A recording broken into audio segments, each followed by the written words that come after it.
The arena smelled like burnt pineapple and treason.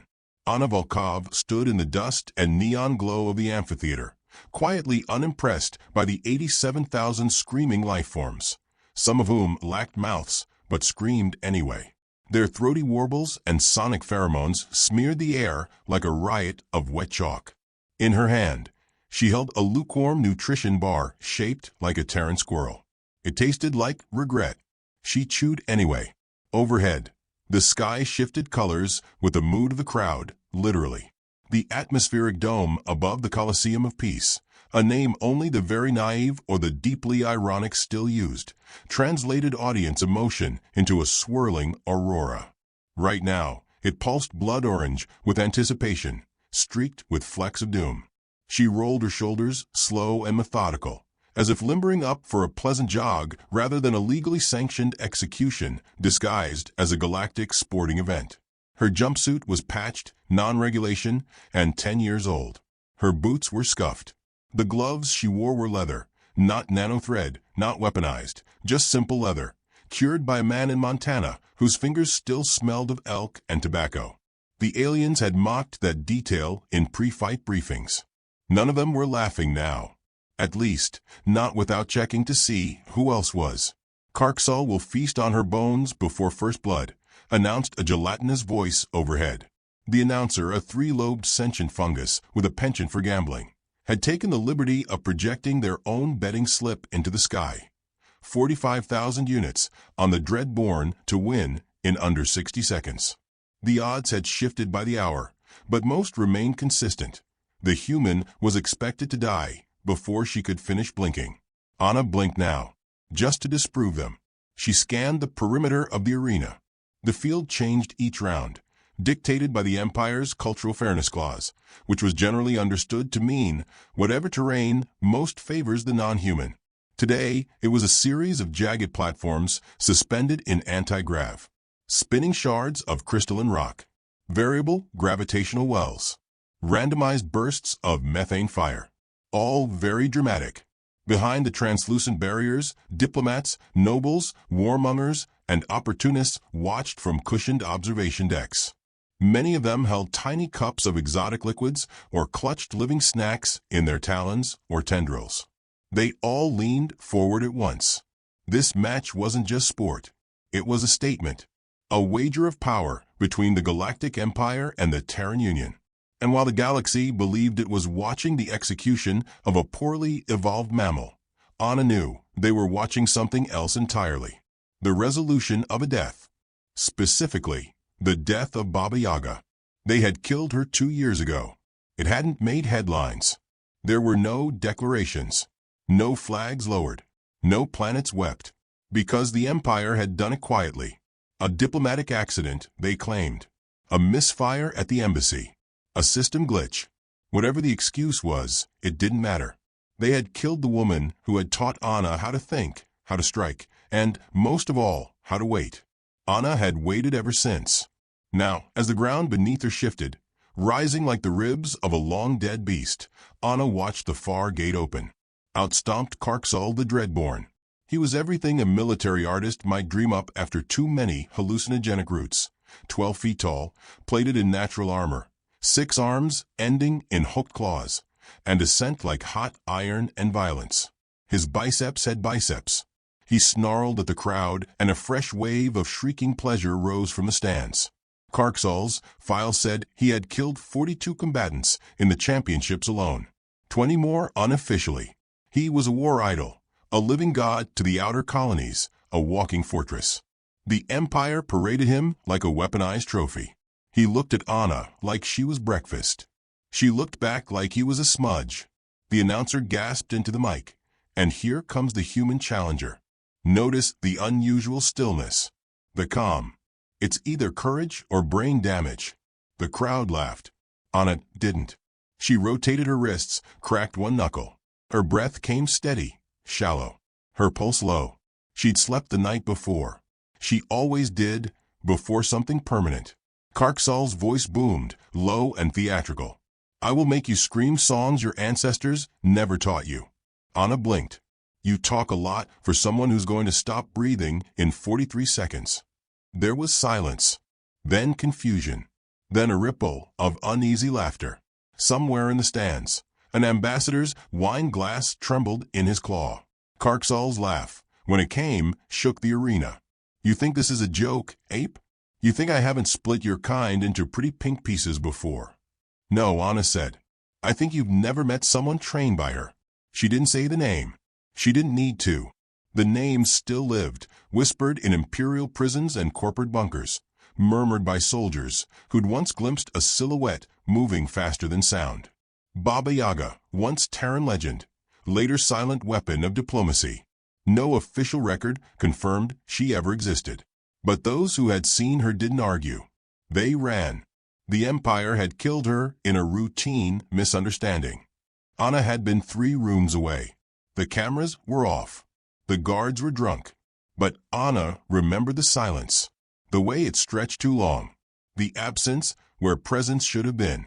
After that, Anna had disappeared from formal military rosters, assigned to training missions, transferred to quiet departments. Everyone forgot her name. Until now. A low thrum shook the arena. The starting chime. Combat in 20 seconds. Karksal flexed his claws, 4 of them glowing with poison signatures. Anna flexed her fingers. Flesh and bone. 15 seconds. The arena air thickened, heavy with spectacle. The sky above swirled crimson. A comet zipped by for no reason except narrative timing. 10 seconds. Anna's body tilted forward a hair. Her center of gravity narrowed. Her gaze locked, not on Karksal, but on the gap between 2 platforms. A jump distance of roughly 8 meters, if her memory of the arena schematics served. 5. She inhaled through her nose. 4. She thought of Baba Yaga's voice. "Don't hit first. Don't hit loud. Hit true." 3. Karksal bellowed, limbs tensed, jaws wide. 2. Anna stepped left, seemingly without purpose. 1. Silence. And then, combat. The Empire roared. Bets soared. And the fate of several minor moons was now, technically, up for grabs. Anna didn't charge. She didn't leap. She didn't roar. She walked. 1 precise step. Then another. Karksal charged. And from her pocket, Anna pulled a small slip of paper. Old. Folded. She held it up to the camera drone drifting nearby. It read in delicate Cyrillic scrawl, "Yaga lives in the ones who wait." She tucked it away, cracked her neck, and smiled. The real fight hadn't even started. But everyone watching suddenly had the same thought. They'd made a mistake. A very, very quiet one. And she was about to correct it. She tied her bootlaces slowly, carefully, as if time belonged to her alone. The arena behind her still echoed with fading roars, the crowd's breathless, awed distant hum.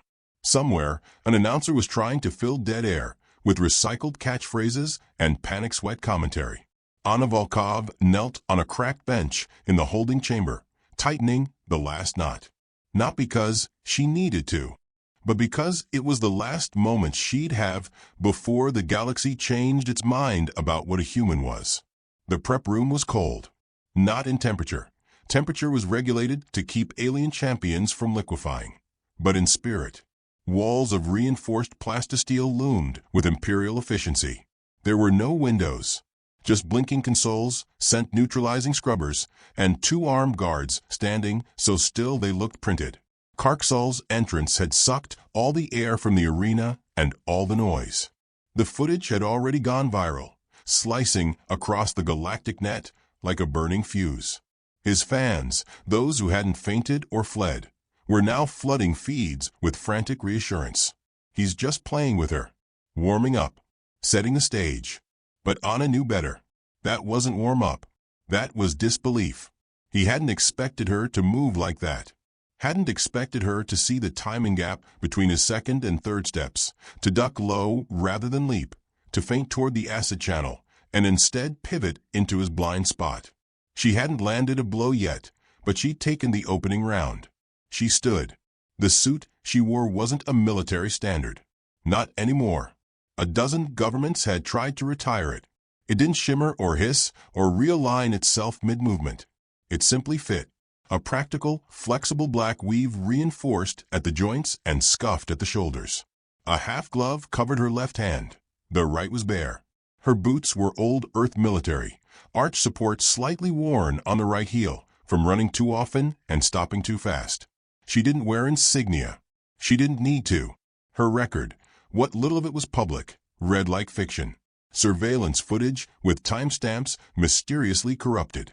Combat reports with names redacted. Psychological evaluations filed and lost and never found again. But the Whisper Network told a clearer story. A human operative, special division, trained by the last monster Earth had ever trusted. They called her the Quiet Knife. Even that name wasn't hers. It had been given to her by a Talite general during a silent evacuation from a siege planet. The general hadn't lived long after. No one quite knew what she'd done, only that it had worked, and that the Terran flag flew over the ashes. Anna remembered the ashes, but not the flag. She moved toward the center staging area, where a final scan would ensure she had no concealed weapons. The guards didn't speak. One of them twitched when her eyes met his visor, and she didn't blame him. Everyone flinched once. That was the warning. The next time came with consequences. Through the viewing port, the arena loomed once more. She could see the anti-grav platforms still pulsing faintly, the kill zones recalibrating, the atmosphere slowly venting to reset conditions. The second round would begin soon. And this time, it wouldn't be a test. Across the arena, Karksol's quarters were built like a throne room, gleaming columns, biometric scanners, ritual smoke. Anna had read his file twice. Memorized it, really.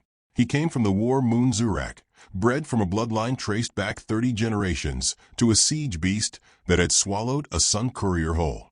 Each of his 6 limbs had been sharpened through ceremony. His eyes glowed under his cranial armor. His skin, plated and burn-scarred, was the color of bruised iron. He'd killed in every atmosphere the galaxy offered, gutted an opponent on a low-grav asteroid, split a Tsaran ambassador in 2 during a diplomatic spar. He was a legend to most. To Anna, he was a summary of vulnerabilities. Weight class, 2,200 kilograms. Primary reliance, brute force and intimidation. Secondary, poison vents in rear thorax. Weakness, overcommitment on opening attack, poor low-angle awareness. She had notes for everything. All of it observed, stored, remembered. And none of it mattered if she let her guard slip even once. "You think you'll win?" a voice drawled from the chamber entrance. Male, Terran accent tinged with orbital lilt. Anna didn't turn. Not interested in commentary. "You're trending in 17 sectors," the man added, casually strolling to her side. His uniform was diplomatic navy, with the golden swirl of Terran intelligence embossed on one sleeve. "Your fan club just formed a religion. They've already named a holiday." "I don't lose," Anna said, still watching the arena. "Everyone loses. Eventually." She turned now, slowly. "Not before the job is done." He hesitated. "Even if it kills you?" Anna blinked. "Especially if it does." He opened his mouth, closed it again, then handed her a small data chip. "From command. Final override. If you want to withdraw, now's the time." Anna didn't take it. This isn't their war anymore. The diplomat shifted awkwardly. "You could walk away. We can spin it. Say it was a mismatch. That you were misled." "I was misled," she said. "They told me the Empire played fair." He hesitated. "We all know they killed her, Anna. But this? One champion bout isn't justice." "No," she said, turning back to the glass. "It's foreplay." He left without another word. She was alone again. Karksol had begun his ritual on the other side. A ceremonial roar shook the structure. Fires curled from his mouth. The smell of scorched metal drifted through the vents. He was posturing, claiming territory through theater. She didn't need theater. She had timing. The fight would begin soon. The rules were clear: kill, disarm, or disable. In truth, the rules bent to whatever the Empire needed. If Karksol won, Earth would forfeit all claims to the disputed asteroid belts between Segura and Bay 9. Billions in resources. Centuries of planned expansion gone. If Anna won, the treaty would stand, and the Empire would owe Earth an apology. But more than that, Anna would prove something the Empire feared most. That humans weren't weak, just quiet, and that silence didn't mean surrender. Her eyes drifted downward, to the tattoo on her left wrist. A simple ink line, looped in Cyrillic. Love through fear. The last thing Baba Yaga had said before walking into that embassy. Anna hadn't said goodbye. She hadn't cried. She had just waited. Waited until they opened the right door. And today they had. The arena lights flared again. Platforms reset. Grav nodes recalibrated. Round 2 would begin with terrain shift, lava vents, and shifting gravity pulses. Dangerous to navigate. Lethal if miscalculated. She walked to the gate. Above, the crowd was climbing back to hysteria. The announcer had found his confidence again. And now round 2. Will the humans survive? Or will Karksol leave nothing but a smoking memory? Place your final bets. She paused at the threshold. The force field shimmered. One deep breath. She stepped through, and the gate sealed behind her. Across the field, Karksol crouched, all 6 limbs tensed, flexing claws the length of forearms. Their eyes locked. And in that moment, Anna knew. He wasn't angry. He was afraid. Because no matter how big the beast, no matter how loud the crowd, somewhere in Karksol's deep, battle-scarred memory, something older than logic whispered. She wasn't prey. She was punishment. The moment the buzzer sounded, the arena ignited. Anna didn't move, not yet. She stood perfectly still as Karksol launched himself forward with the joyless momentum of a falling building. His 6 limbs punched against the spinning rock platforms, each strike sending shockwaves that rippled through the grav field. Steam hissed from hidden vents. The ground lurched in 6 directions at once. A lesser species would have died just trying to stand upright. Anna exhaled, slow and even. Her eyes tracked him, but not with panic, calculation. She didn't see a monster. She saw motion vectors. Arc velocities. The way his right shoulder dipped a half-beat early, telegraphing an overhand strike. The way his center of mass lagged behind his lead limbs. The inefficiency of ego. She stepped right, calm, unhurried, letting his first blow carve air. The shock wave sliced the air beside her neck. Her hair fluttered. The heat stung, but didn't distract. Karksol didn't pause. He rotated mid-lunge, swinging a secondary arm low, trying to trip her. Anna bent at the knees, dropped under the arc, and rolled into a side platform that hissed as its gravity shifted sideways. Her boots magnetized for half a second, enough to push off. She soared across the arena's burning chasm, as if stepping off a curb. The crowd screamed, some from fear, some from exhilaration, some from species-specific mating calls triggered by high-velocity combat. Karksol roared again, voice distorted through spittle and pride. You run like prey. No, Anna murmured. I walk like the end of your story. He charged again. She ducked behind a crystalline spire, just as his claws shattered it. The shards hovered midair, caught in the arena's slowed time bubble, a fancy touch for the cameras. Anna moved through them, weaving past jagged light and refracted chaos, her movements sharp and minimal. He struck again. This time his upper claws raked close, closer than she wanted. One ripped her sleeve. She didn't react. Not visibly, but a flicker of tension passed through her shoulders. His poison vents hissed, overpressured, trying to panic her. She held her breath. Counted. 3, 2, 1. Vent release complete. Safe to inhale again. She used the moment to vault a ledge, landing lightly on a rotating disc. It spun beneath her, disorienting by design, but her boots stuck, her balance perfect. Karksol jumped after her. Bad choice.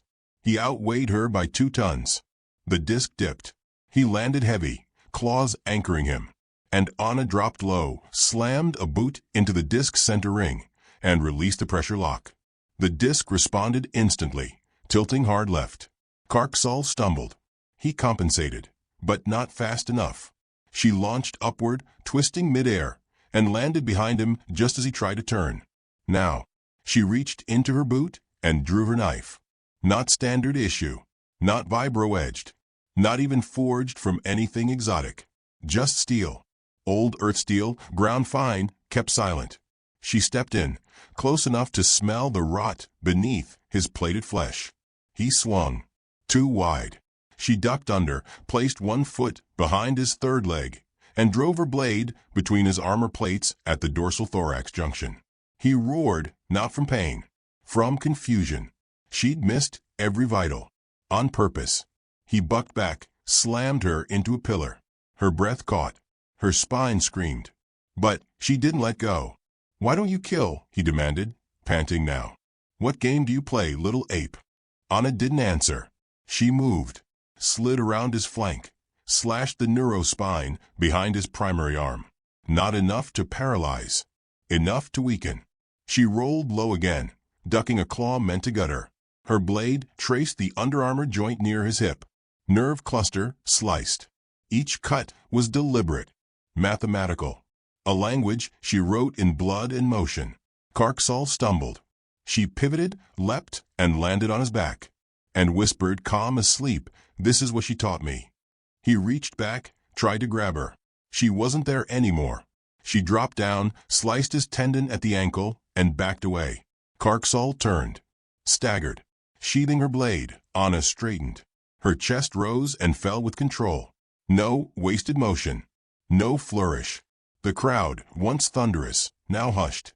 Even the announcer paused, his three mouths struggling to process what they were seeing.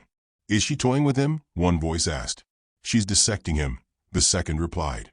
The third whispered, "She's writing his obituary in real time." Karksal bled now. Not just physically. He bled certainty. He lunged again, slower. Anna didn't dodge. She stepped forward, too close for him to get momentum. He tried to slam downward. She caught his wrist, both hands, and dropped her weight. The move twisted his shoulder.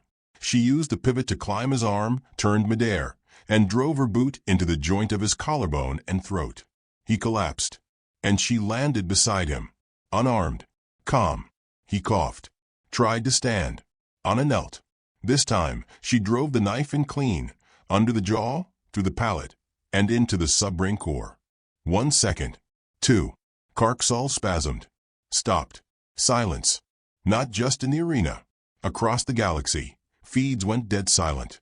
Viewers leaned forward, breath held. On warships and colonies and corporate bunkers, everyone froze. Anna stood slowly, wiped the blade on her sleeve, and turned to the drone hovering above her. Her voice carried, steady, low, sharp. This wasn't a win. She looked down at Karksal's body. This was a message. The drone backed away instinctively, but it kept recording. She walked toward the exit tunnel, the same slow stride she'd entered with. Above, the crowd didn't cheer, didn't boo. They watched her go, stunned and unsure whether to feel awe or dread. Because it wasn't just that a human had killed the Empire's champion. It was how she had done it, without armor, without mercy, without hesitation. The gates hissed open as she reached them. Before stepping through, she paused, glanced over her shoulder, her expression unreadable, then gone. Behind her, the corpse of Karksal the Dreadborn lay sprawled beneath a sky that had turned from crimson to pale blue. The Empire would recover the body. They would test the knife, analyze the footage, debrief survivors, and they would realize none of it would help. Because they hadn't lost a warrior. They'd awoken something worse. And she wasn't finished. The message arrived before her boots left the arena floor. Diplomatic channels lit up in panic-coded bursts. A dozen alien governments filed simultaneous requests for clarification, each phrased with increasingly desperate euphemisms. Incident, unplanned outcome, unsanctioned escalation. Others skipped pretense and transmitted raw terror. The Empire's high courts froze all public footage and opened an investigation into possible human subterfuge. The corpse of Karksal the Dreadborn was retrieved under heavy guard, transported in a containment field that hummed with too many locks and not enough confidence. But none of that stopped Anna. She moved like a blade being returned to its sheath, silent, sharp, knowing where she belonged. The service corridors behind the arena were choked with muted personnel and protocol officers who looked away when she passed. She wore no rank. She didn't have to.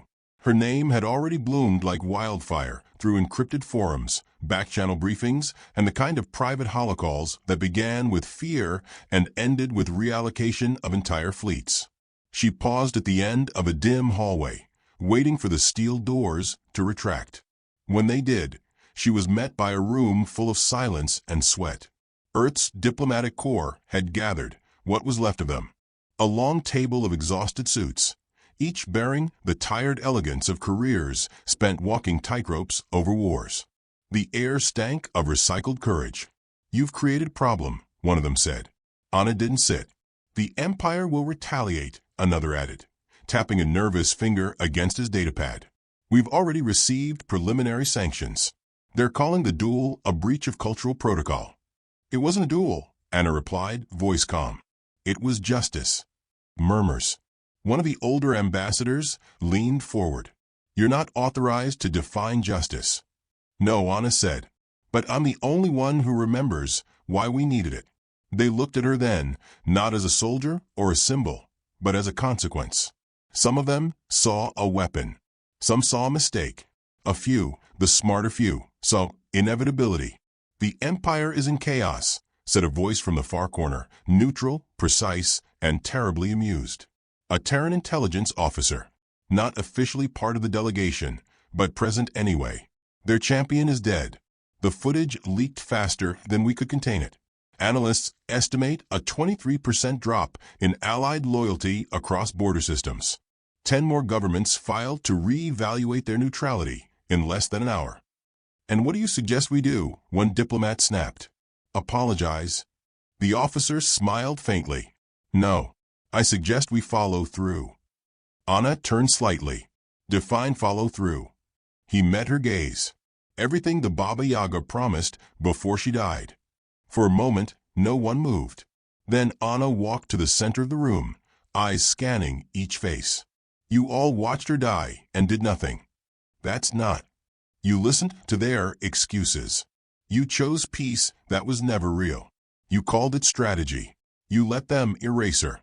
You buried the knife and hoped they'd forget we knew how to use it." Silence again. She continued. "She trained me to be patient, to see through delay dressed as diplomacy, and to strike only when it meant something." The officer stepped forward now. "And this meant something." "She wasn't just a legend," Anna said, quieter now. "She was our deterrent. Not because she destroyed cities, but because she could and chose not to. The Empire feared her because she waited in silence. When they killed her, they thought they'd ended that fear." She turned to the rest of them. "Now they know she trained another." The lights flickered briefly across the station.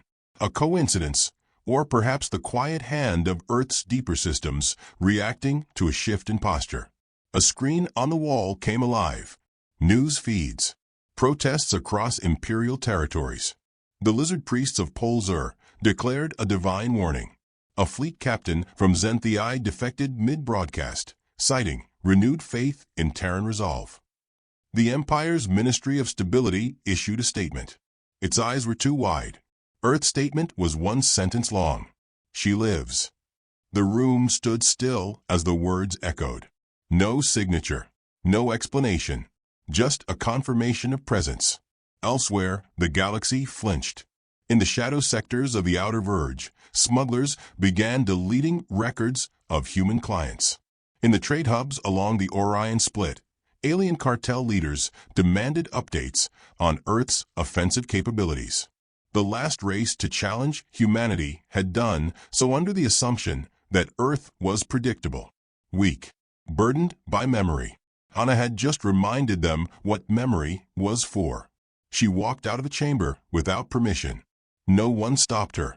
Her path led to docking Base 17, where a courier-class strike ship waited, gray and unremarkable, just like the woman it was built for. As she approached, her boots echoed against steel, rhythmic and clean. The ship's AI chirped softly, already awake, already aligning a new course. She entered the cockpit and keyed in her next coordinates manually. The system blinked. Destination unknown. She didn't care. There were still names on her list. She sat in the pilot's chair and closed her eyes. Across the stars, the Empire reassembled its fleets. Armories buzzed. Advisors whispered. Generals screamed into war rooms, already outdated by the moment they finished shouting. They didn't know who would strike next or where, but they all knew what they'd seen. A human without fear. Worse, a human with purpose. The Galactic Order had rested on the belief that humans were curious, polite, occasionally reckless, but always reasonable. They'd forgotten what Earth had come from, and who raised its shadows. The Baba Yaga had walked between worlds with quiet boots and cold eyes. She never boasted, never left wreckage she didn't mean. She whispered truths at treaty tables, and if those truths were ignored, she let the dead explain her point. Now they'd killed her, and Anna Volkov had buried her as best she could, with precision, not ceremony. As her ship lifted from the docking ring, the flight path shimmered, scattering light off cloaking particles that hadn't existed in any official blueprint. No signal was sent to the fleet. No clearance was requested. She was gone before the station even registered movement. And still the galaxy trembled. A week later, the Empire convened an emergency assembly on the moons of Thralos. 1,600 delegates, 59 species, for assassination attempts before the meeting even began. The first speaker, a senator of bone and crystal, asked a simple question. What does humanity want? No one answered. Because Earth hadn't said anything since the broadcast. No new statements. No demands. No retaliation. Only a silence that buzzed like a storm waiting for its cue. One ambassador suggested they send gifts. Another proposed a ban on further engagements. A third stood, red eyes shaking, and said, we should run. By the time they'd voted on anything, 3 more Imperial ships had vanished in unexplained tactical events. No wreckage. No distress signals. Just erasure. In the ruins of a listening post on the fringe of known space, a single phrase was scrawled into the wall with blood and carbon. She lives. Anna never claimed credit. She never sent warnings. But whenever a ship arrived late, or a diplomat vanished mid-transmission, someone would ask the question, was it her? And no one wanted to find out the answer. Back on Earth, children began learning her name in whispers, not textbooks. In war academies, cadets studied her footage with silent reverence, knowing they'd never be that fast, that calm, that inevitable. In secret, commanders invoked her presence to secure leverage in negotiations. She might be watching, they'd say. She might be listening. Sometimes that alone was enough. And in the places where policy had no power and diplomacy failed before it began, there were those who simply left the room. Because they'd seen her. Not the human. Not the knife. But the echo of a ghost who once called herself a daughter. And proved herself a legacy.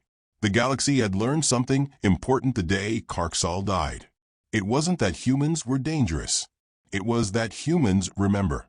And sometimes when you forget the names of those you kill, one of them comes back with a quiet voice, a steady step, and a blade so small you never feel it enter. Anna Volkov never gave speeches. She didn't smile for the cameras or bathe in the glory of her legend. She just kept moving, because she had promises to keep, and one last name to carve into silence.